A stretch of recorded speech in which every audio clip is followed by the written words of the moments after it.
The needs of the world are way more than your needs. There's so much you can do to give to others. You know, if you want to get out of depression, just do something for somebody else. If you win, the customer loses, just take a picture of the back of their head. That's the last thing you're going to see. People are 100 times more interested in their own wants, their own needs, their own desires than they are of anybody else. So what does that tell you when you wake up in the morning? The first person you see in the mirror, don't worry too much about that person. You will take care of that person. It's instinct. It takes a lot of energy to understand you need to really care about the other guy. If you can build the other people up and get the best out of them, you're going to grow. I used to tell people, though, the person I would first work on the hardest in the morning before I go out to the world is myself. Am I good? Everything good with you? Do you need anything, John? Because if you need something, you're going to need to get it first before you can give it. Today's guest is a friend and the founder of Hand and Stone Massage, John Marco. John founded Hand and Stone in 2004, 17 years ago in Toms River, New Jersey. They have reached over 500 locations with more than $500 million in annual revenue. On today's episode, we will have a detailed conversation about the origins of Hand and Stone, what inspired John to pursue Hand and Stone, who his early inspirations and influences were in life and business, the journey of building one of America's fastest growing and most successful franchises, the struggles of entrepreneurship, the impact it's had on his life, his family and friends, both good and bad, all the way through the eventual sale of the majority of the business to a private equity firm in 2015. We will also discuss more broadly the state of the economy, where he feels the country is headed, his thoughts on Bitcoin, the Fed, money printing, and the pandemic. I truly enjoyed my conversation with John. John is a very charismatic and likable guy. His energy and enthusiasm is infectious, and I believe you will truly enjoy this interview as I have. John is very open and transparent about his experiences, which I believe allow those around him to learn from his firsthand experiences. So with that said, let's dive in with John Marco. All right, so like I said in the introduction, I'm sitting here with John Marco. John, welcome to the show. Thank you. How you doing, Jay? I'm good. I'm really excited for you to tell your story, the origins of Hand and Stone, and just your entrepreneurial journey in general, really. So the first thing I ask people who come on the show, though, are who are your top 3 favorite rappers of all time? So, John, who are your top 3 rappers? Oh, that's going to be tough. I thought after this podcast we'd have 1 billion listeners, so I don't know that's going to. But I'm thinking we'll figure some. We're going to cure the world of its problems, and we'll have 1 billion listeners. But I don't have any rappers on my list. No favorite top 3s? Okay. Well, another question I had, and it came from one of the. It came from one of our other guests. He had a podcast himself, and he talks about, you remember T-Mobile had your top 5, right? So I now ask people, who are the top 5 people that are in your life these days? Because you are the average of the 5 people you surround yourself. And now take out your family, just the people outside of your family and your immediate family. You want to talk about mentors, or you want to talk, I go back to The Psychology of Winning by Dennis Waitley. Was one of the first things I plugged into my car in a cassette. And I found it to be the most amazing thing when I was young, that I said I could do anything with listening to this guy talk about the psychology of winning. My mother, huge impact in my life, as they are with most of their kids. They tell them, if you don't have anything good to say, don't say it. My father just would say, Johnny, don't get into trouble, But as you went on, I mean, it just depends on what part of your life. I mean, my school teachers, mentors, even from as early as 5th grade, I can remember a favorite school teacher. And then coaches in sports.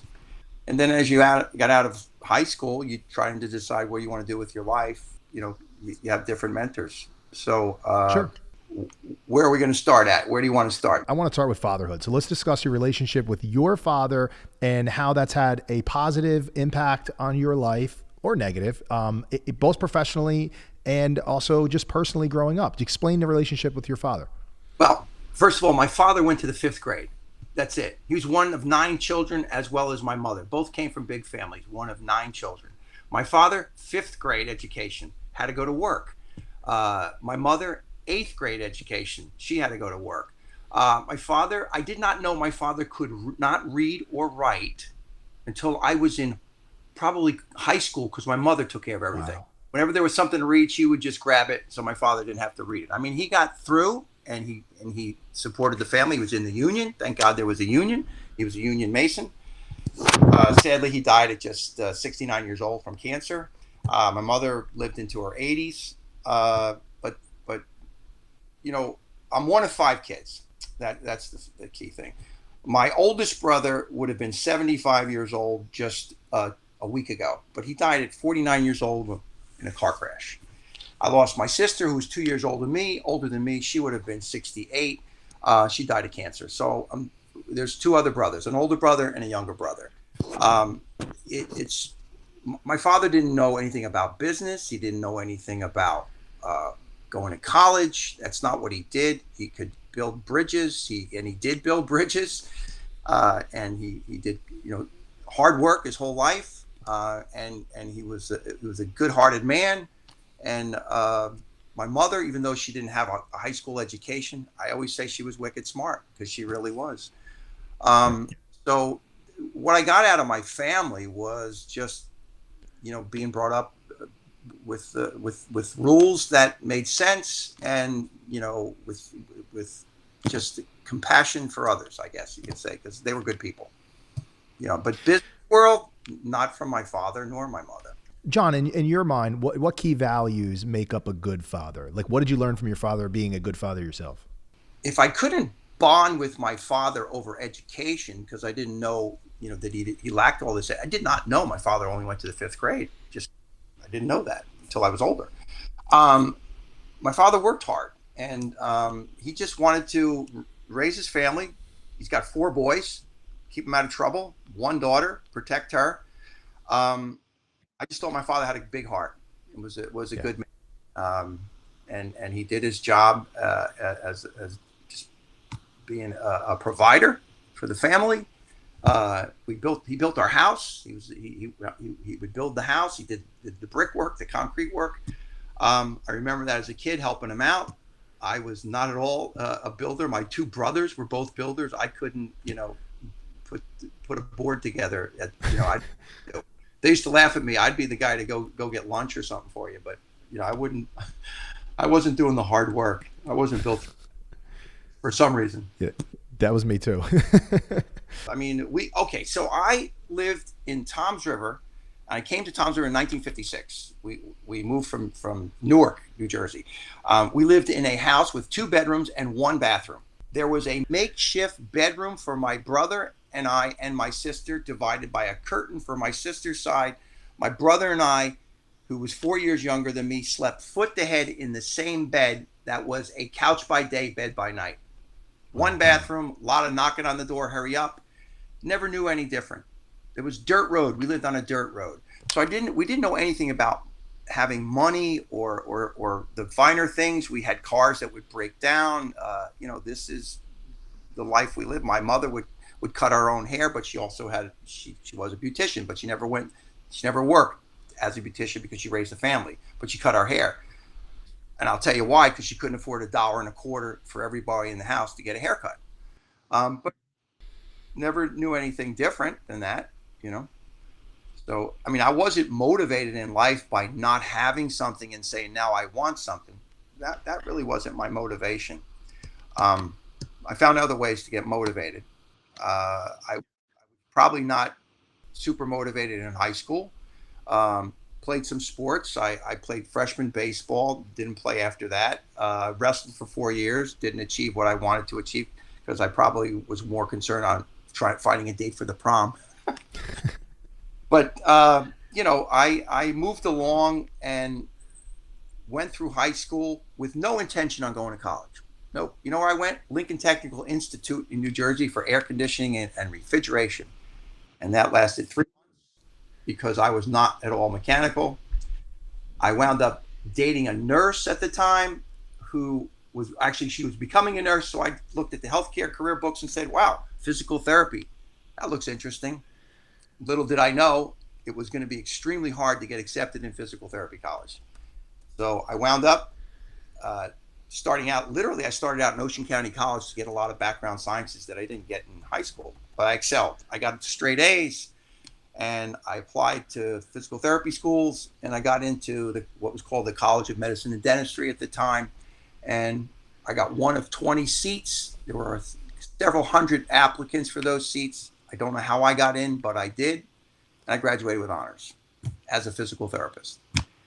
But I'm missing a step here. Before I went to physical therapy school, I had 4 years of after high school that I had to fill in.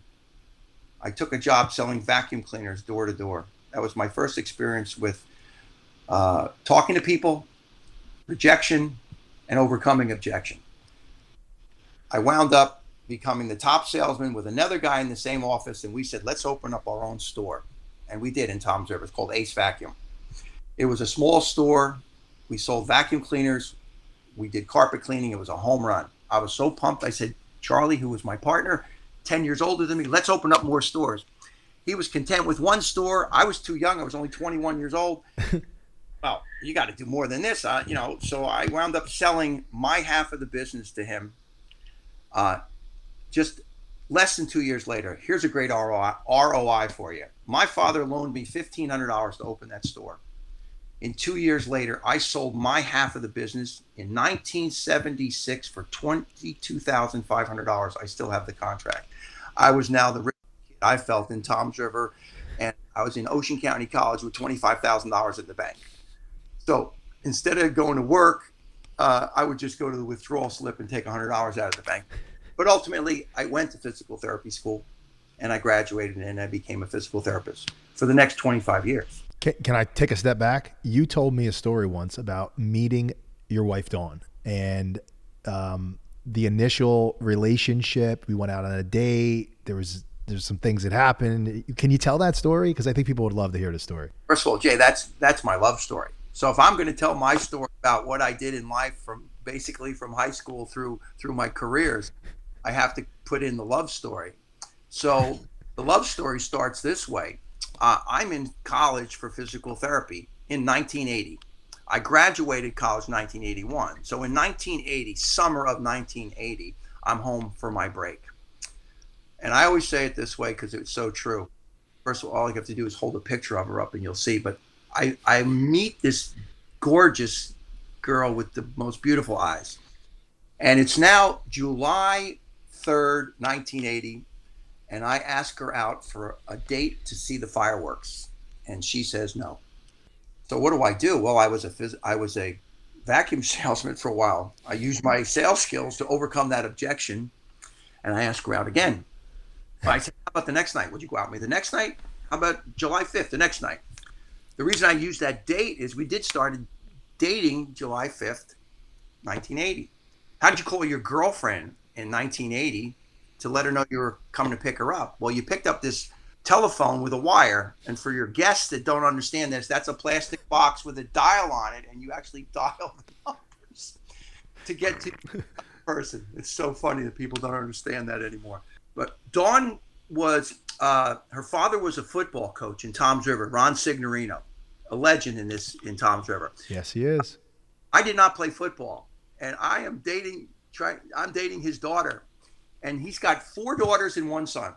So you can imagine when you called the house to tell your girlfriend you're on her way, who's going to pick up the phone? Well, one of the sisters could pick it up, and then we just hand it off and say, hey, Dawn, it's your boyfriend. It's John. So the next 30 days of our relationship were call her up, pick her up. It was total infatuation on both of our parts. We're dating every day for the next 30 days. It was now August 5th. That's why I give you the dates. It's 30 days later. We're dating for a month. Here's my love story. We were on the beach that morning. We met on the beach. She drove her own car there. I had a picnic lunch for the both of us. And it was actually in Island Beach State Park. And spent the morning and early afternoon, on the beach. We had a foot race on the beach that day. I'll never forget that. She said she can run faster than me. So 50-yard dash. I let her win. I said, this girl's for me. I was just totally engrossed in her. And we were going out that night too. So it was a matter of her, go home. I'll call you up and let you know I'm coming to pick you up August 5th. That's what happened. I go home. It's around 5, 6 o'clock. Time to go pick her up or let her know I'm on my way. But this time was going to be different because when I got somebody to pick up the phone and ask for Dawn, they said, John, you don't know what happened. Dawn's been in a car crash. And she's on her way to the hospital in an ambulance. I head to the hospital. I'm in shock, but I'm a boyfriend, not a family member. I'm in the waiting room with other friends that gathered there, and the doctor's giving little bits of information as the time goes by. but a little bit of knowledge is dangerous, especially if you now put the emotion that you're in love with this person. To find out that Dawn, in her car accident, lapsed into a coma that night. And by morning, they found out that she had several fractures in her neck. So she's got fractured neck. She's in a coma. She's on life support. She needs to be transported to a new hospital because Community Memorial Hospital at the time in Toms River did not have a CT scan. And they had to bring her up to Jersey Shore for a CAT scan to check her brain. Long story short, Dawn stayed in a coma for some 20-something, 26 days. Her parents allowed me to come visit her, but at first the hospital said family members only in intensive care. I begged her parents to let me in, tell them I'm her brother. I said, tell her I'm her brother. And I got in that way, and it didn't take long for the nurse to figure out you're not her brother, but they let me stay. So she's in a coma. Her parents never left her side. I have to go back to college. You know, it's starting, it's August. I got to go back to school. I go back to school. You haven't seen your friends for a while. Everybody's laughing, talking, and I'm sitting there with a blank expression on my face until someone got my lips to move. And I said, well, actually, she's my girlfriend. And I met her in August, and now she's in a coma, and I would just fall apart. So I barely made it through the school week because I'd come home on weekends. When I headed home on weekends, I went right to the hospital, and we had vigil right there with her parents, and stayed in a coma. I had to go back to school again for a week, deal with that, came back the next weekend, but then something happened. I was bedside with her mother and father when, after 20-something days, Dawn's eyes opened up for the first time, and she started moving, and we screamed, go get the nurse, call the doctor, she is coming out of the coma, she's awake, she's awake. She was awake. She did not know who I was. First of all, speak because she had a trach, so they cover up the trach, and she would just try to whisper, but she didn't know who I was, and she didn't know who I was for weeks. But the nurses had a picture of Dawn and I from one of those boardwalk booths when we were dating, and they put it over the bed all that time. And for me, that was to ward off her old boyfriends that were coming to visit her, especially the football players. So Dawn comes out of the coma. She goes to rehab. She does remember me. We dated while she was walking around Toms River with a halo brace on, with this jacket to your chest and your screws into your head to hold your neck because she had to have that fracture heal. 2 years later, we got married, and we have two amazing children, my daughter Tara and my son Nicholas, and now we have 3 grandchildren. So it's a great happy ending. We're married 38 years. I sometimes tease it feels like just 10 minutes underwater. But it's all good. It's all good. That was an amazing time in my life. Yeah, I remember you telling me that story. I wanted you to share it because it's true love, and you guys are still together. But more importantly, when you're an entrepreneur, the number one thing I tell people you need a partner in your corner that believes in you, and Dawn is your partner. Well, one of the things that went through my mind while she was in a coma, and don't forget, I have 1 more year of physical therapy school, so a little bit of knowledge scares you, right? So at the time while she was in that coma, I kept crying and thinking, if she dies, if she's paralyzed, I don't think I could do this. I don't think I could become I'm not going to be able to handle this. So the opposite occurred. She rehabilitated, and she's cut hair her whole life. She raised our 2 children. She's wonderful. So it motivated me. Thank you for sharing that. And so let's go into the physical therapy thing. So you go to school, you become a physical therapist. You're a physical therapist for quite a while before you decide to come up with the idea to do Hand and Stone. Can you tell me a little bit about that journey and then the transition into, because I love the story that you told me years ago over at your house on how you were looking at your 401k one night and you're like, I got to become an entrepreneur again. Why don't you tell us that? So here's the journey. I graduate high school. I go into business first, right? I sell vacuum cleaners. I open up a store. We were very successful. I had a small investment, turned it into a pretty good little nest egg for just a young guy, I guess. So from there, I go to physical therapy school and become a physical therapist. The greatest, just about 25 years of my life, because if you want to talk about who are your mentors, your patients. One of my early patients, and he's a Toms River guy, Tommy Spadaro. People know this young man who was accidentally shot in the neck by a gun that was on the wall, an antique gun collection, Tom's, when he was just about 12 years old, and paralyzed him from the neck down. Tom has since gone to college.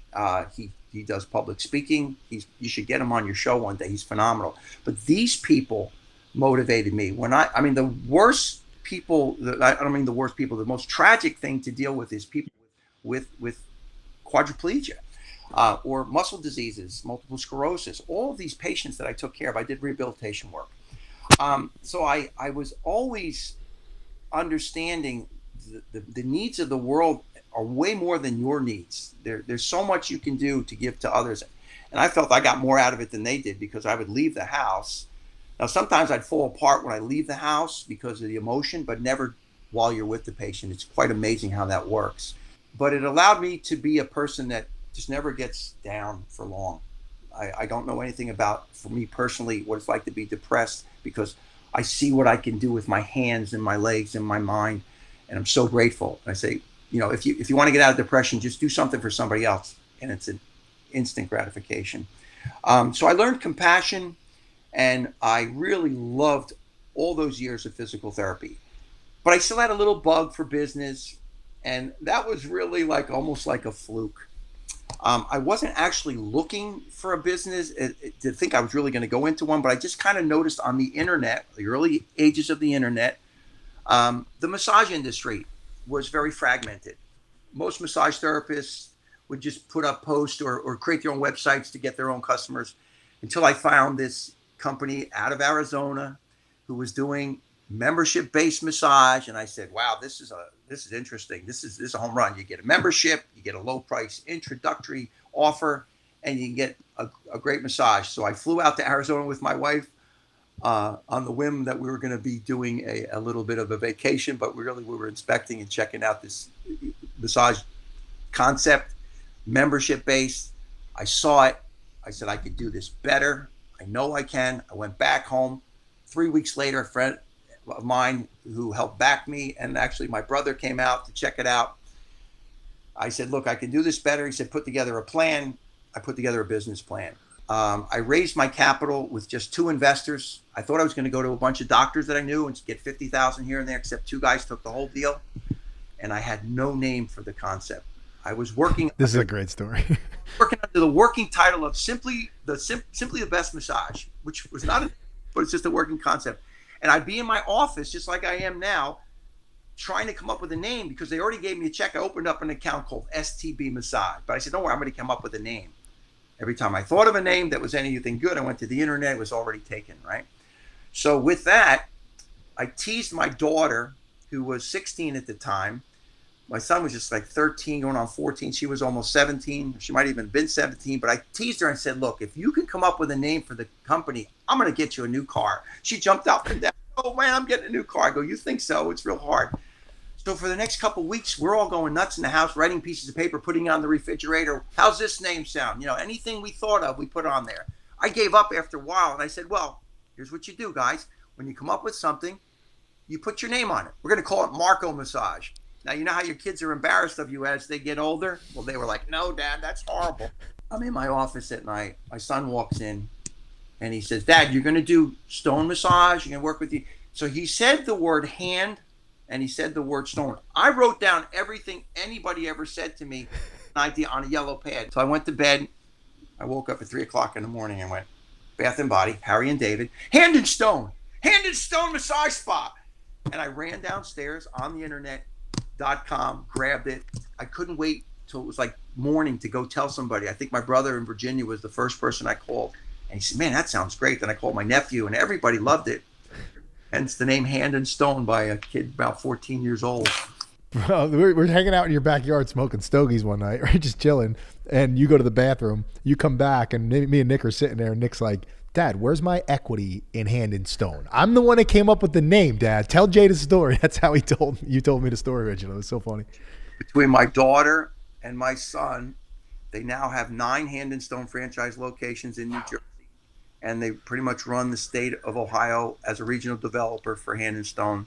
So they're doing really well. My son's brilliant. He should have been a doctor. He'll laugh at me when I say this, but he was. I mean, was the salutatorian in high school. He'll still laugh at that, but it's so true. He's got amazing skills. My daughter, what great people skills. When she first worked in that spa, what she learned with people skills. It's a great company. We're customer centric, of course. My value to that company was I wanted a great culture, and I think I developed a great culture.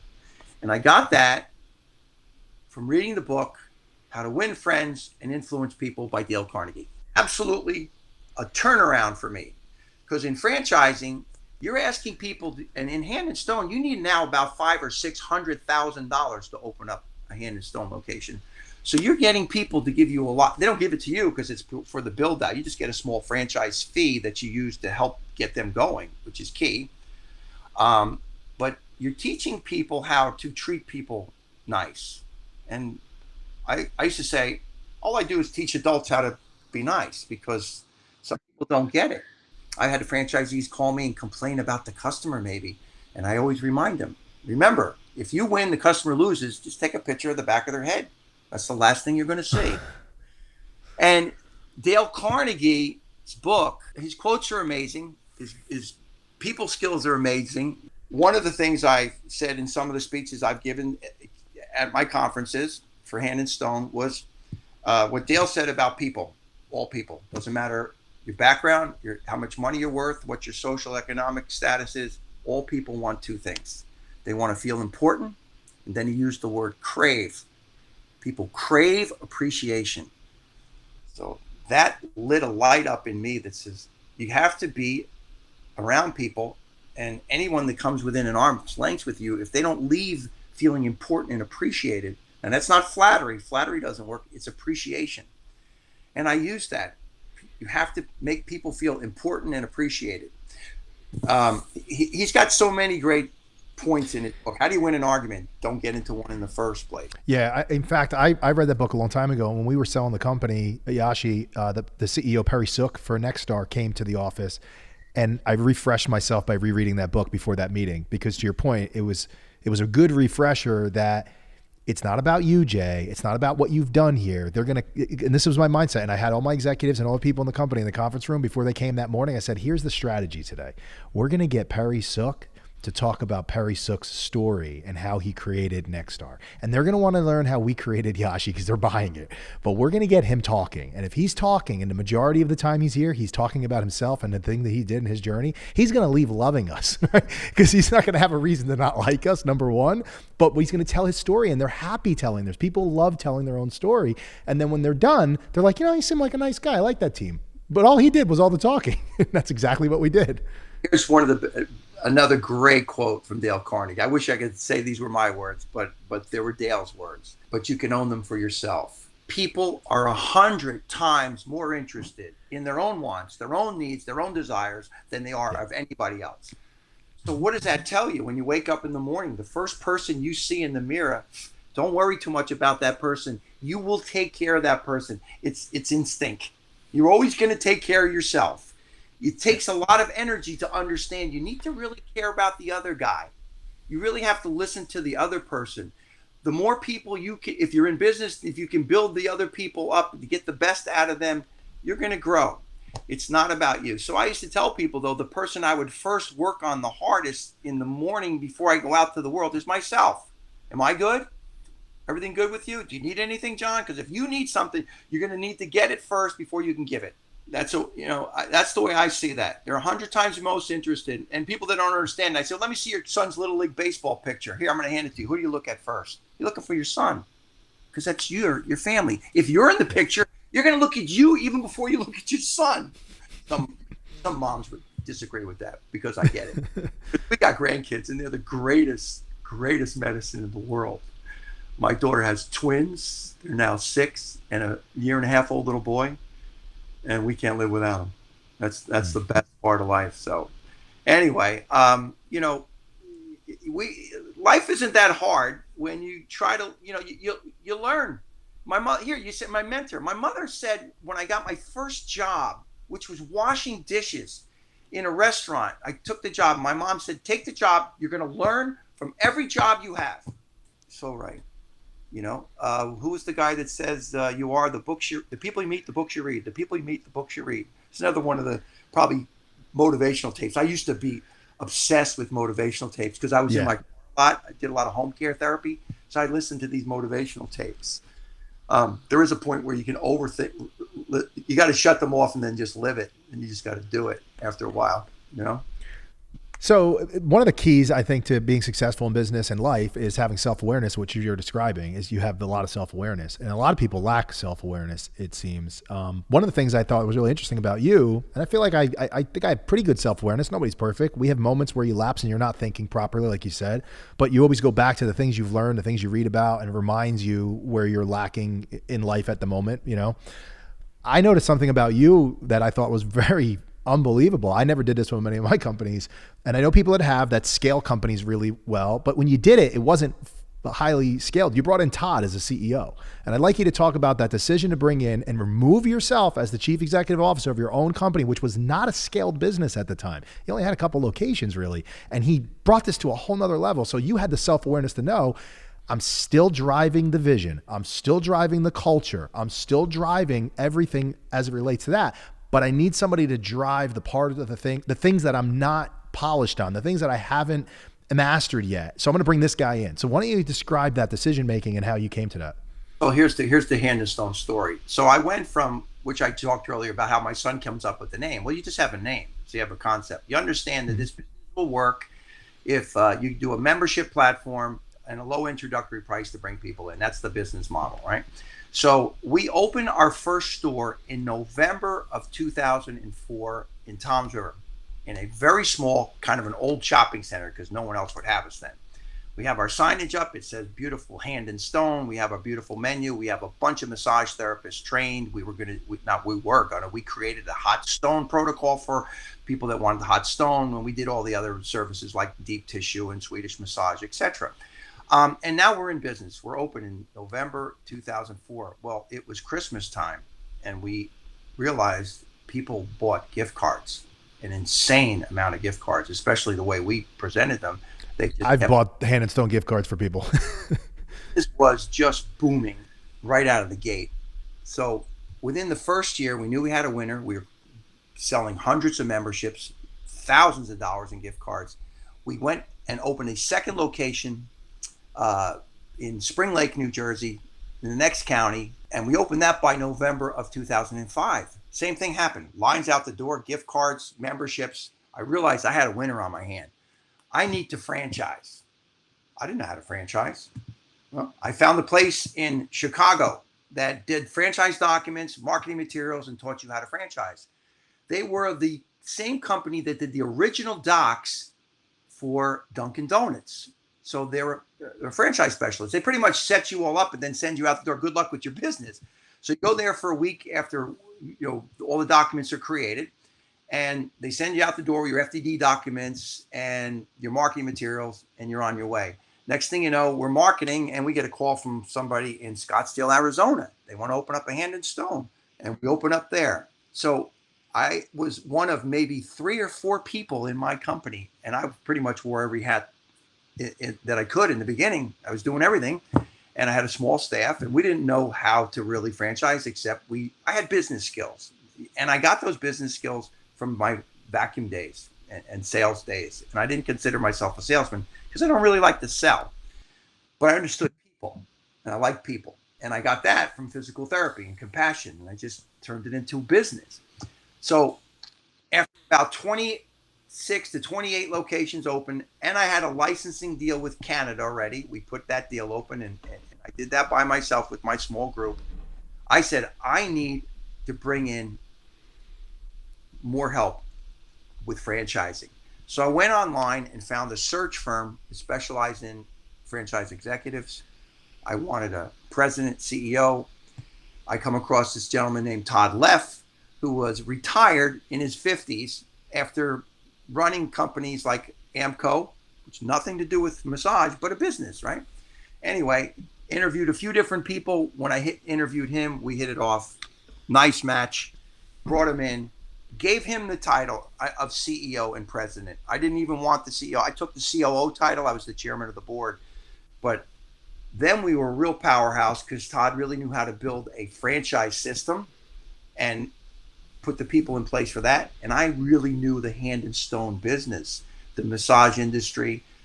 My wife brought in the idea to do facials, actually helped us get our first license in Tom's River through facials, which became a huge part of our business. Now about, I believe, close to 40% of the business is now facials. So you have massage therapists and estheticians. I and Todd and I worked together from 2009 till 2015, which is when I retired. I had done almost 25 years of physical therapist, some 11 years with Hand and Stone. I was now 59 and a half. I said, I'm ready to go. And I was happy to retire. A private equity group bought us. I still own a little piece of the company because it's still growing like crazy. Left, still stayed on. He just announced his retirement just last week. Oh, he did? Oh, okay. Wow. He's retired. We brought in a new president and CEO. And I just saw some recent numbers. The company is now grossing in sales over $550 million. This is massages and facials in the United States and Canada.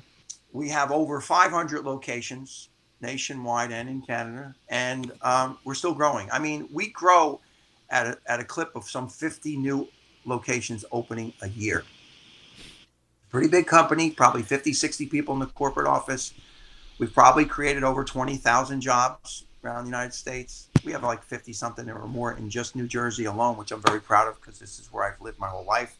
Now I'm half the year in Florida retired, half the year here. But it's a great story. It's a great business. It was a great journey.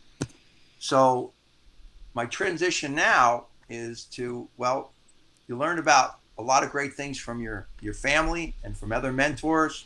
You became a physical therapist. You saw what it was like for people to suffer tragedies, succumb to different diseases. You see how fortunate you are.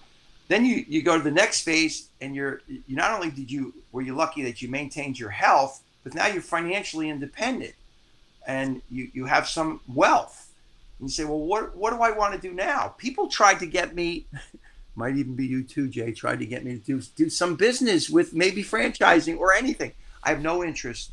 I have interest in helping people, give you free advice, but I don't want to go to a boardroom. I don't want to sit in a meeting anymore. This is the most work I've done in I don't know how long. I should be on the. And I've been begging you to do this too. Enjoying it, but the point is, at this phase, to me it's. You know what? You got. It was a means. It was a means to an end, right? You have your financial freedom. Why do I need to keep doing it? If I was going to do a podcast and create my own show, it would be something as crazy as irreverent common sense. You say, it's like an oxymoron. If you're irreverent, you have no respect. Yeah, but you got to get people's attention. Common sense. If you said to me, John, give me your most common sense statement. 2 + 2 = 4. Run that up the flagpole. Well, let me just tell you. Even if you put that on Facebook or Twitter, someone would find a reason to say that doesn't equal 4. No. What they would say is, "Are you a Democrat or a Republican?" And then they would say it's the opposite. That's absurd. So my mother, I brought her up. Hand and Stone invited me back to a conference in Las Vegas just a few years ago. I'd been retired for years, and they said, "Why don't you come back and do a speech at the annual conference?" And I was like, well, what am I going to say? I don't know if I want to do that. And then I thought of an idea. I said, well, I'll tell my story to the audience. And then the company had already grown. There was over 700 people in that audience. And they brought me in without telling them I was coming. They just said there'll be a speaker. And they snuck me in from the backstage. I had something prepared. I gave a 20-minute speech, and I told my story. And I was really happy that I did. It was a few years ago now. But I said one thing about my mother, again, in that if she created Facebook, it would have a banner at the top that said, if you don't have something good to say, don't say it. That's what she would say. But of course, she came from old school, right? She was, one of 9 children, wasn't on the telephone and stuff. So, but today's a different world, It's like the pandemic. Are we going to talk about the pandemic? Because even charities are under opinion. Everybody's got an opinion, right? Everybody. That's the sad thing. We all know what opinions are. They're kind of like a body part. We all have one. So the point is, I've come up with a reason why a lot of people don't give, because they find a reason to say, well, how do you know they're going to get the money? Well, today you can actually check it out. You can go to Charity Navigator. You can take a shot. But I know one thing. If you don't give a penny to a charity, they won't get a penny. They won't get any part of the penny. I mean, the point or any part. So I'll take a chance. I'll look up, and I like charities and causes, and I do my best to continue to seek good ones out and donate to them, give to them, because I'm helping others. And it's common sense for me. Here's how common sense it is. If you have more of something that you can use, and so many of us do, not everyone, we know that, but if you get into a position like mine where you have more than what you need, what are you doing with it? Right. Well, you can do some good things with it. So what I like to, if I was doing a podcast, it would be out there to convince people who have more to do great things with it. That's all. You choose. You're not telling you what to do with it or who to give it to or who to help, but there's so many people you can help. So anyway, I'm a big pro on that. I like being a philanthropist in my way. I wish I was only reason why I wish I was a mega billionaire is I could do so much more, you know? And then like you just brought out, someone will try to poison that water and throw a fly in that, because they'll try to find a way to politicize even your charity. People who criticize people who give. What's left? It's crazy today. Let me ask you this. There's no straight line in success, right? It's not like, bottom left, top right, right? It's this. It's a squiggly line. You've seen the meme, I had some lawsuits in my business. There's sacrifices that we make. How was your work-life balance when you were running the company Hand and Stone? And tell me because it's not always rosy, right? So did you ever have any lawsuits, employees, partners, competitors? Was there anything like that you had to get through? Because there was moments and times when I was running my company where I'm like, why am I doing this? I could just have an executive job somewhere in the internet industry. Why am I doing this? So did you ever have doubts? I left a physical therapy profession, which was very successful. I had made a great living. I didn't need to do this to earn more money. I just left it, took a shot at this. And in the beginning, I couldn't take any real salary for myself. So we were building up debt with home equity. Yeah, it was definitely a struggle in the beginning, even though they were booming. There was only 2 stores. That's not enough to feed a corporate staff and do what you need to do. And yeah, there was a lot of obstacles in the beginning, because we had some lawsuits in the beginning that we overcame by people that didn't quite understand that this is a franchise and you have to follow the system. That's one of the biggest challenges. I used to quote Ray Kroc from McDonald's in the beginning, and that was not good, because he was like a dictator in franchising. I was better off when I learned the Dale Carnegie method to understand that you have to get them to buy in. You can't just dictate to them what to do. Mm-hmm. But so you do learn this stuff as you go. And there were a lot of rough moments. But I mean, ultimately it was very successful, right? So when I run into people now, and I do run into people that are also successful, they love to pat me on the back and give me all the credit. Oh my God, you're a job creator. You're just one, you. And I keep reminding them, and I keep saying, it wasn't all me. It can never be all me. It was a whole team of people. It still is a whole team of people, and a lot of franchisees and a lot of customers. I mean, it's a whole package. It's a whole package. You have to learn to be humble and understand. There's so many other people that deserve credit too. The guy on top, the woman on top, yeah, they get a lot of credit. We also get the reward too, the biggest piece of the pie. Totally get that. So if you got more than what you need, you help other people out. I mean, here's another one. Man, I'm going to sound like a mama's boy here, but I'm not. But my mother said it's always better to give than to receive. And these are truisms. Oh my God. I've been trying to receive my whole life with becoming successful. That's when you're pulling it in. But once you receive it and you then first give it away, it's unbelievably satisfying. Unbelievable. We're going to have 1 billion listeners after this, because people are going to catch it. And I can fix the pandemic in a few statements later.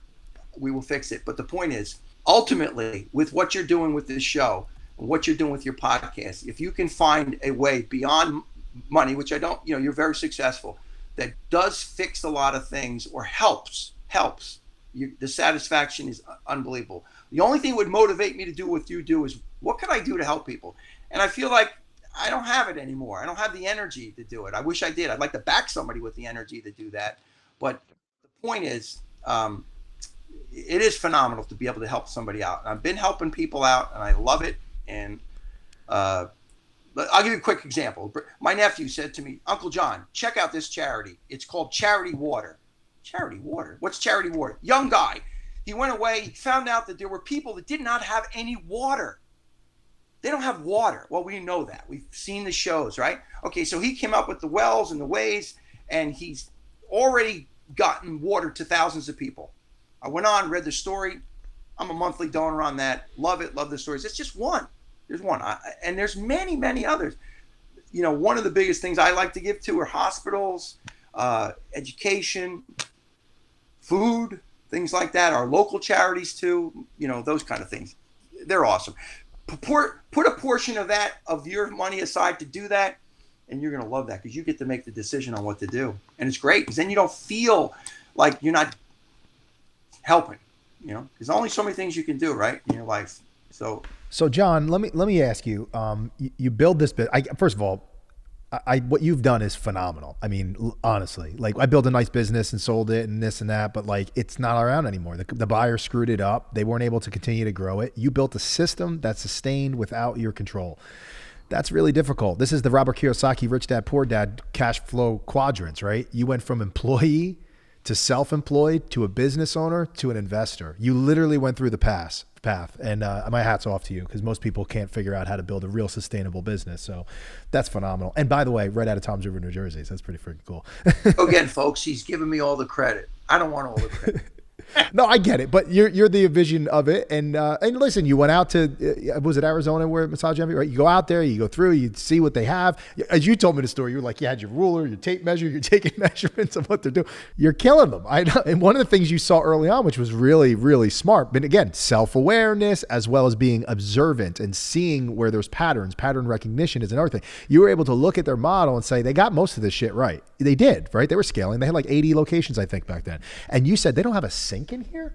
Like, this little things, right? Like, you have a sink in now they do that, but they copied that. They copied the stones. They copied the facials. They copied all the shit you did, right? And they're the 800-pound gorilla just because they were there first, and they're growing at a certain clip, and you're growing at a certain clip. So it's hard to catch up to them, obviously. But anyway. There's room for both of us.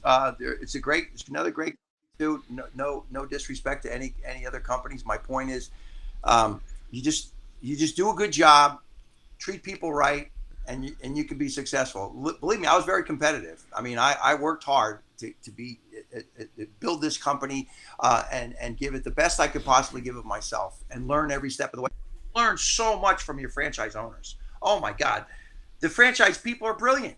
They're brilliant, and we learn so much every day from it. And that's how a system gets stronger, because you have a great system of people, and we have some unbelievable operators in Hand and Stone, as well as great leadership and a great management staff.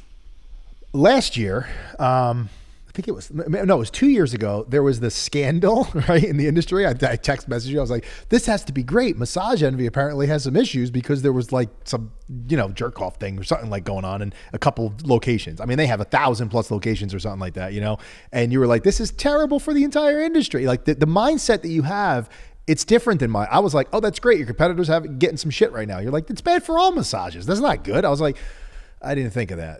It's just the way you think about business is you have this open-minded, optimistic self-awareness that I think a lot of very successful entrepreneurs actually lack, which is one of the things I really find really interesting about you.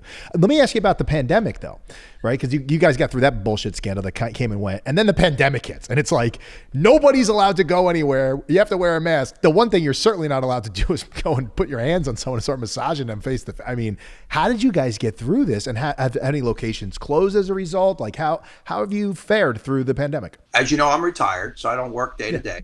My children, no, I know, yeah. Had to close down. We closed down for a few months. Ultimately opened up with protocols that were very strict, with masks, gloves, hand washing, all that. And people came back, and keep not in the beginning not as much, but now much more. And of course, so we survived and we're thriving. Okay, so there's a variant going on right now, which we're concerned about. There's a wave coming back on this variant. Um, as a former business person, entrepreneur, active in the world of business and working and sitting now on the sidelines during this pandemic, watching how it's politicized, all the problems we face, I'm pulling my hair out of my head. So here's the solution to the pandemic. We can't win it because it's invisible right now. People don't do things they can't see. So we need them to understand. Let's pretend the pandemic, this virus, was locusts. The whole world's covered with locusts. If you step out your door, the locusts are going to attack you. However, they found that the only way you're going to die is if they block your nose and your mouth. So they got this mask you put on, and you can run outside, get to your car, and the locust won't kill you because of the mask. America, will that do it for you to get you to wear a mask? What will it take for you to get the vaccine? Your skin to fall off, and then you get there? I'm very frustrated about no vaccines, no masks when needed. We need vaccines to be taken. That's not a soapbox. That's my 2 + 2 = 4. And I'm very frustrated over that. It's like climate change. We just heard the UN say that 150 scientists are talking about how bad the climate change is from what we. I mean, I don't have the answers, but I also don't have the adamant response that says it's bullshit.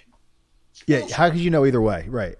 I just, when I hear people, it's interesting. I'm with you on this because we know what it does if you ignore climate change, right? As an example, to your point, right? We know the possibility. That's a possibility. To say that it's not even possible is being closed-minded to the possibility, and I'm just not a closed-minded person, so that's being closed-minded in my opinion.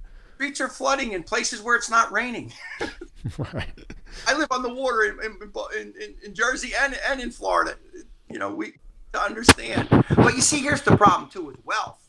The rich people just pull up stakes and move to higher ground. Oh, I got a horror story that ends like this. When the world ends, it's going to be on Mount Olympus. You're going to have the highest mountain, and the Bezos will live on the top because they're the rich. They can keep moving. The point is, until it hurts you, it affects you. You don't. It's the wealthy, powerful that make the rules and changes, not the people that are working 6 jobs just to eat. But on the pandemic, and I don't have an opinion either way. It's not my point to have an opinion, but I'm hearing the opinion. So let me just share an opinion with you on this one because I'm not taking a side, right? But let me ask you this, right? So with the pandemic, the death rates are for those that are either sick, diabetes, have some underlying condition, or older. For the most part, there are, even when you use the outlier to override the rule of thumb, yes, all ages are dying to some extent, but they're very, very small percentages. There are a lot of things that kill a lot of people very unusually, right? So there is the other side, and I have a lot of friends that are on this side, and they say, well, why are they requiring everybody who's not at risk to die or get seriously sick and ill to wear the mask versus everybody else who is? Why don't they just tell the people that are at risk to wear it? So what do you say to those people that are saying that? And I have an opinion about it, but I'm not going to share mine, but go ahead. Common sense. Common sense. Can a healthy person give the virus to a sick person? There you go. Yes, they can. So you have to put the mask on so you don't give it to a person. To help your neighbor. Right. Yes, young people can die and have died and get deathly sick. It's not just that they die. It's that they have to go to the hospital and take up these healthcare workers are overwhelmed. There's that ability to understand the other person. It's not about you because you don't work in a hospital. You don't get it. And I love that's why, I don't have a Facebook account anymore. I shut it down a couple years ago because I couldn't take it anymore. I can't do it. It's the talk about public opinion. They're a bunch of sheep. There's only a few leaders that post. No, they create the post, and then the people who what do you call it? Retweet it. Yeah. Retweeting and resharing. Yeah. And there is nobody to understand whether it's truthful or not, and the truth gets buried. It's so frustrating, so And that's the hardest thing. That's my biggest frustration in life every day is all the bullshit.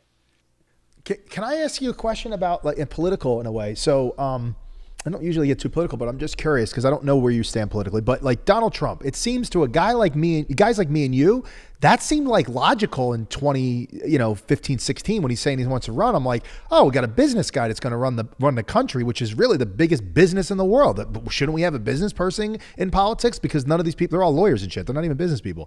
And then he went and did what he did as a president and said the things he said. And what did you think of Donald Trump? The idea of it and then the actuality of it. Look what he says. Look how he divided the country. Is that a Dale Carnegie method? What would Dale be saying to Donald Trump? Do you think Donald Trump looked in the mirror this morning and said, I'm going to take care of the other guy? I've never heard a person more self-absorbed than this man. Yeah. Every sentence begins with Donald, me, what I do. I can't follow a guy like that. That doesn't, it's not in my DNA. Here's the other thing about this billionaire Donald Trump. Show me some checks written by Donald Trump to other people for charity. Show me something. Now, you know what? I don't get that. Gold and silver. So even on the initial standing there, coming down the escalator, you were like, this guy, no way. I know people were hung out to dry by Donald Trump's casinos. The unions. Yep. Yeah. Don't get paid, claim bankruptcy, it's all legal, whatever. It's just not my kind of guy. And I have voted across the aisle. I voted for Democrats. I voted for Republicans through my voting years. I have done that. I'm a moderate. But yeah, me too. I have friends that you can't even discuss, even family members. You can't discuss politics, or you can't even discuss Trump or Biden or anybody because they're obsessed with anger. And I just want us, you know what, we have to find a way where someone can show people with my silly example of the locust.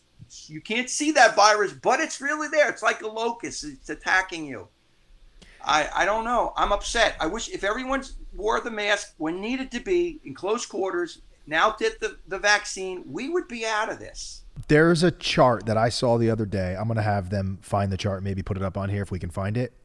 It was like an infographic kind of thing. And it shows, it was like split, and it shows on the way up the number of vaccinations and then the XY axis. And then the other way is showing that, so vaccinations and then hospitalization rate. And it shows all the states as dots. Right. And all the states that have the highest vaccination rate have the lowest incidence of hospitalizations, right?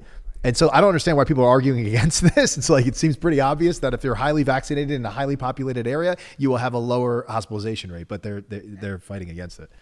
The sentence that you just gave, the example, the fact that you just gave will get buried and it will fall on deaf ears for many people. That's the fact. One thing about a scientific fact is still a fact, even if you don't believe it. You can't argue a fact with a belief. People have these beliefs or opinions. When you go to the hospital and you drive up to the hospital, you ask me what I think about Donald Trump. But when I go to the hospital, I want to see the doctor, not the guy who built the building. That's who I'm here to see. And if you go to a doctor and he's discussing your condition and he has a plan of action for you and a prescription for you, and you don't have comfort in that, go get another opinion from a doctor. Don't go home on Facebook and go, what do you think of this? Because you're going to get opinions. Opinions will kill you. Yep. Imagine going to war and being in a foxhole and the enemy's on the front line and you ask for opinions? We'll go on Twitter real fast. Yeah. So that's the problem. That's the frustration. We're all frustrated, Jay. People can hide it. They don't have a chance to vent it. They do it on this keyboards or whatever, but I'm frustrated. I've never been actually more frustrated in my life than these last 4 or 5 years. Just been horrible. Okay, before we hop, because I'm going to ask you a couple more things, but before we hop, I want to talk about one more thing on Hand and Stone that I didn't get to earlier when we were talking about Hand and Stone, and this is something that I have, and you've been in my house, I have a very nice basement. In the one area, I have this massage area, and I have these girls that come from Zeal, right? I'd like to come over and have a drink in one of those. Let's see what you got back there. Oh, yeah. I don't drink anymore, which is hilarious. I have this bar. So zeal, right? Me and Nick were talking about this a few years ago with you, right? And your son was supportive of the idea. You didn't like the idea of sending these girls, mostly girls, right? Girls off to people's houses. You don't know what could happen. And then we were like, well, what about Uber? People pick people, you don't know what could happen in a car. They could lock the doors. And I mean, this on-demand economy is happening. Is this something that I know you're not running the show anymore. I know you're not the chairman anymore. I understand, right? But you have communication. Is this something that you think the Massage Envies of the world and the Hand and Stones of the world, the franchise massage places, might start to introduce? Because I got to tell you, I don't ever go locally there. There's certain things you have to go there for. If you want to get a facial, if you want to get certain types of services, you still got to go. But there's the massages at the houses that is a growing thing, particularly during the pandemic. It's probably been. It would never happen for a Hand and Stone or a Massage Envy. The reason it works is it's a safe, convenient place, and an emphasis on safe and convenient, clean. Sending people to the home or therapists that go to the home, it will never happen with these businesses. Will another person? There are already businesses that do that. We have no control over what goes on. We can't get. I think you could probably buy Zeal and just crush it. We don't need to do that, but there's nothing there that we would. So you don't say, okay. Well, I will say I think that's because of your age, and your son has influence within the organization. He'll change that. We'll see Nick Marco on the podcast in 10 years and be like, Dad didn't know what the fuck he was talking about. It's all good. He's like, look, I came up with a name. No, I'm just kidding. Let's talk about the macroeconomics for just a second. Like, what do you know about Bitcoin? And first of all, do you even own Bitcoin? And what do you know about Bitcoin? Okay. I know nothing about Bitcoin here on TV or read a little bit, except that they're telling me, or what I read is that it takes a tremendous amount of electricity and power and energy to mine this Bitcoin. That could be a negative. And I just heard something on, I watch CNBC Business News in the morning. That's what I watch. That's where I get my information rather than political stations, which will drive you crazy. And there was already somebody sold some 600 million in Bitcoin by the click of something. So it scares me, but because I don't know it. It's just not something I know. I invest in companies. I have people that manage money for me. Plus I do some on my own. But that's, I know nothing about Bitcoin. Don't have any opinion on it except that I don't understand it. Don't invest. Yeah, I don't do the quick bets on stock. I'm not a day trader. Not going to do anything. Well, that's certainly not Bitcoin. Bitcoin is a long term. If you bought Bitcoin 10 years ago when it first came out, 12 years ago, you bought it in say 2010 or 11, came out. I think it was founded in 2009, right? So if you were to buy it then, you'd had a 200% compounded annual growth rate on it over the last 10 years. So it's definitely not a quick flip trading thing. It's like we call it hodling, HODL instead of hold on for dear life, because it's a lot of volatility in Bitcoin. But if you zoom out, it kind of just like a straight line going up. Right? In between, it does this 20-30% corrections nonstop. I mean, it's a little crazy in that sense. But I think that has a lot to do with the fact that there's not distributed between too many hands yet. There's a lot of concentration still. So you're going to see volatility when you have concentration, but as it continues to expand, probably not. But it's really founded on the principle of the monetary policy, right? The Fed is what really, I always say the Fed created Bitcoin. All the money printing, all the debasement of the dollar. People are looking for a store of value that's not going to lose to inflation over time. So the reason why they like Bitcoin is that they will create up to a maximum of only 21 million Bitcoin. Right now there's like 18.7 million, roughly say 19 million. There's only a million more that need to be created, and they mine them through the miners you probably heard of, the energy that you're speaking to, right? And they mine these Bitcoins over time. And the last Bitcoin is like 2140. The year 2140 will be the last one. And then it'll just be network fees, like transaction fees that keep the miners in business. But the idea is, let's say you have, I don't know, $1, right? In an economy that only has $100. You own 1% of the economy. But the Fed just keeps increasing it. So your ownership keeps going down of the supply of the currency, right? So I'm curious what you think of that, because you have a lot of money, you've made a lot of money, but you are forced to put your capital in risk assets over the last 10 years. You sold your company, 2015, right? So you had to put it into real estate, in stocks, in risk assets. There's like no option to do bonds in a safe way anymore, because they're like basically negative when you look at the real rate of return. Sorry. So if you look at that, doesn't that piss you off actually? At your age, it used to be like you just go mostly bonds when you get older. Well, John Marco, you're in your 60s. Can you go mostly bonds today? It's really difficult. They're forcing you to stay in equities and risk assets, which everything's inflating to PE ratios. That doesn't make sense historically, but it only makes sense because of the money supply. What do you think of that? Because that's really the impetus as to why Bitcoin exists, because you can't create any more of it. Right. Well, you have to understand some basics. And I always say this to younger people. Even after they get out of college, I say, the interesting thing about going to high school and going to college or go to medical school, whatever it is you learn, they teach you how to earn money, whatever method that is, whether you're a doctor, a lawyer, or a businessman. You learn how to make money. Who taught you what to do with your money? And I always say to young people, don't know anything about money, you'll never have it. So the most basic understanding of money is what you're talking about. A part of what you're talking about is you have to understand a rate of return, because that's what it all comes down to, a percentage. If I borrow a house, is it going to be a 4% mortgage or 6% or 2%? Well, that is a factor on how much it's going to cost you to own that. And if I have money and I have to live on it, what return am I going to get to live on? So we didn't reinvent investment here. These are just different things to invest in. It's still the same way. The market goes up, it goes down, it goes up, it goes down. Multiples go up, it goes down. You're scared about multiples. During the dot-com era, multiples were in the stratosphere, and it crashed, and we came back from that. There was the. You might not come back from the next crash. This might be the crash. You know what they used to say when I was a kid? They used to say, as prices in real estate were going up, I remember my aunts and uncles talking, and you listen to them. They go, I feel so bad for you kids. You're never going to be able to afford a house. And as I got older, I said, well, who will be living in them then? Will they be empty? No. Everyone will be able to afford a house that earns and has, hopefully, not everyone. Have you seen what Blackstone is doing? What's Blackstone doing? Blackstone just raised $6 billion to buy single-family homes, brand new tract homes. So they're buying neighborhoods of 100 homes, 50 homes, just to rent them out. They're never going to sell them. They're going to turn America into a renter's nation because they can buy these things with leverage that you can't get from the Fed. And then they're buying it at full premium price above what it makes any sense for you. And then they rent it back to you, forcing the rents higher because you can't even buy it off the market.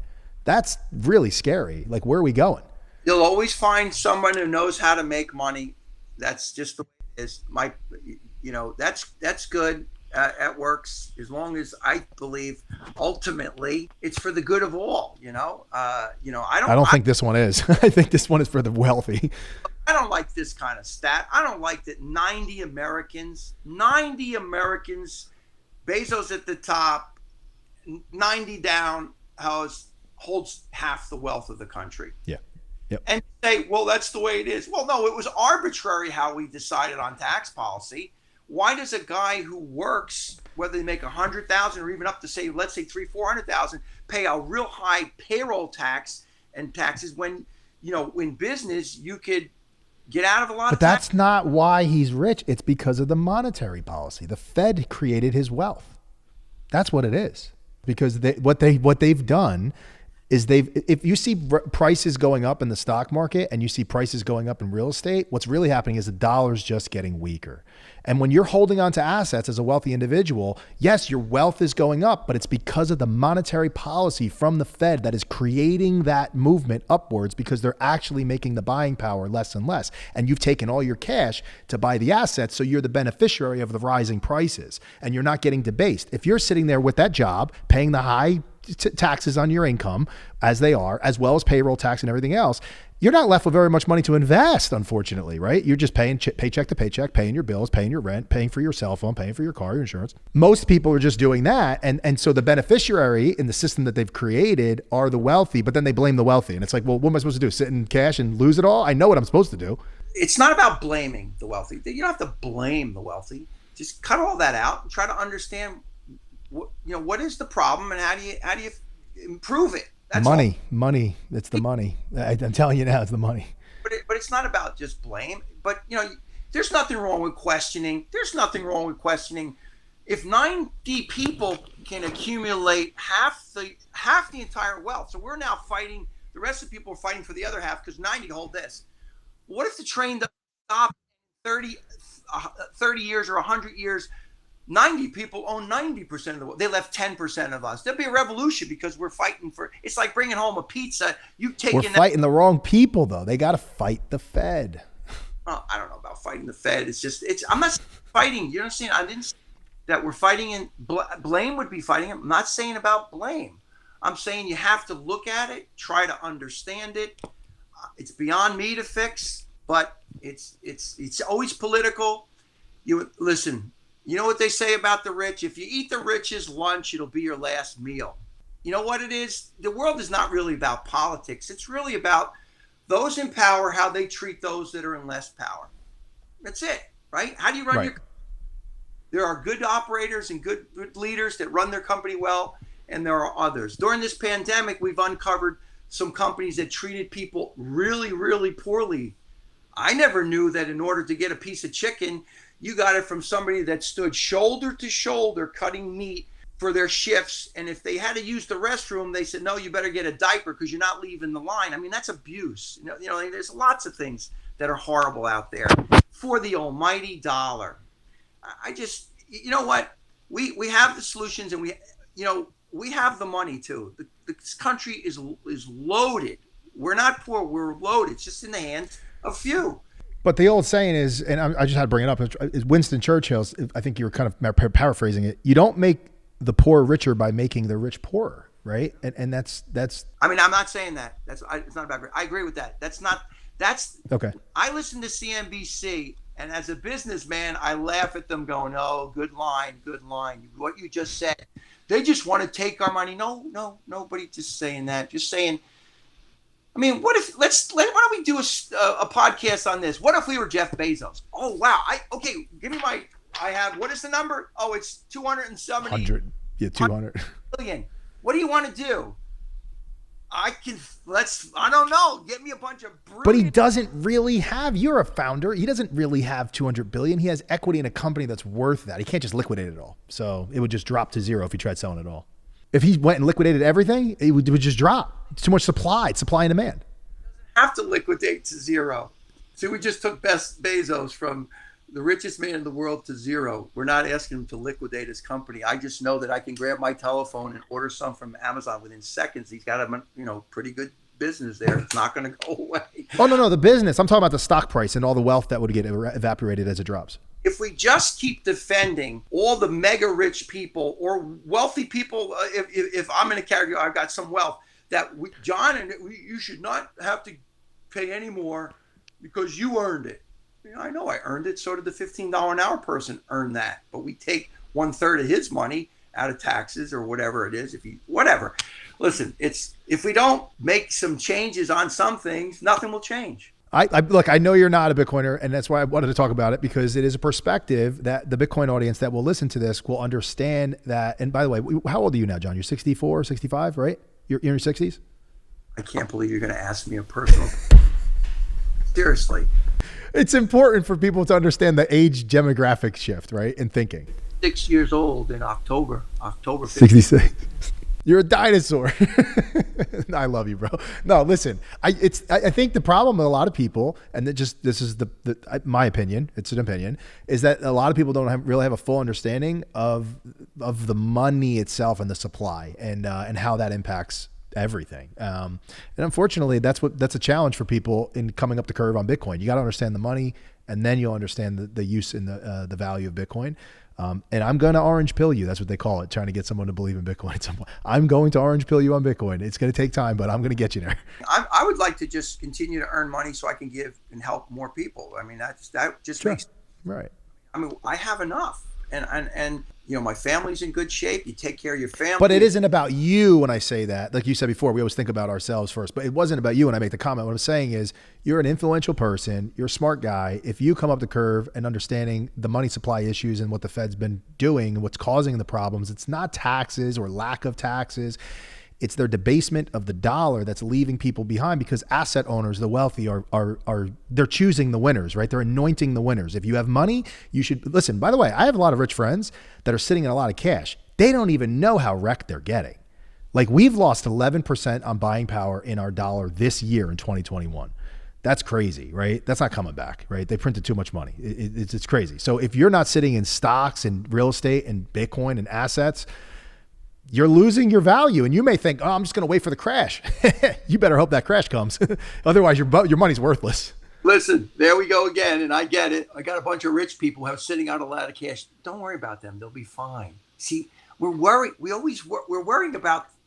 Don't worry about rich people; they're going to be fine. John, if you could save $1,000 a year, if you're not, there's people who can't save any money, so they're hopeless, unfortunately, because the system is so broke. But if you could save some money right now, what are you buying for a few $1,000s? That's going to have a material impact on you on the growth. Really nothing, with the inflation where it's at and the silent tax of inflation relative to the upside on the market. So the market may go up 10%, but you're losing 3 to 5% on inflation. You're not really getting too far ahead, right? It's very, very difficult to get ahead for those that don't have a lot of money. That's why I bring up those that have the money, but it affects everybody evenly. It's a pro rata kind of thing, right? Like everybody's getting impacted.